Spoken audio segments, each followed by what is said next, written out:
ஒரு ஊரில் மிகப்பெரிய பணக்காரர் ஒருவர் இருந்தார். அவரிடம் நிறைய வேலைக்காரர்கள் இருந்தனர். ஒரு நாள் அவர் தனது வைர மோதிரத்தை தொலைத்து விட்டார். வீட்டின் எல்லா இடங்களிலும் தேடியும் அது கிடைக்கவில்லை. தன் வீட்டில் வேலை செய்யும் நால்வரில் ஒருவர்தான் அதை எடுத்திருக்க வேண்டும் என்று அவர் சந்தேகித்தார். அவர் ஒரு ஞானியை அழைத்து உதவி கேட்டார். ஞானி அந்த 4 வேலைக்காரர்களையும் அழைத்தார். அவர்கள் ஒவ்வொருவரிடமும் ஒரே நீளமுள்ள 4 மந்திர குச்சிகளை கொடுத்தார். அவர் சொன்னார், யார் மோதிரத்தை திருடினார்களோ அவர்களுடைய குச்சி மட்டும் நாளை காலைக்குள் 2 அங்குலம் வளர்ந்துவிடும். நாளை வந்து உங்களை பார்க்கிறேன். அன்று இரவு திருடிய வேலைக்காரனுக்கு பயம் வந்துவிட்டது. நாளை என் குச்சி 2 அங்குலம் வளர்ந்துவிட்டால் நான் மாட்டிக்கொள்வேன்.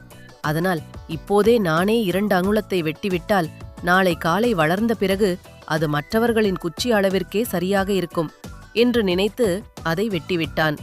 மறுநாள் காலை ஞானி வந்து பார்த்தபோது ஒருவனின் குச்சி மட்டும் மற்றவர்களை விட 2 அங்குலம் குறைவாக இருந்தது. ஞானி உடனே சொன்னார், இவன்தான் திருடன். தவறு செய்தவன் எப்போதுமே பயத்தில் இருப்பான்.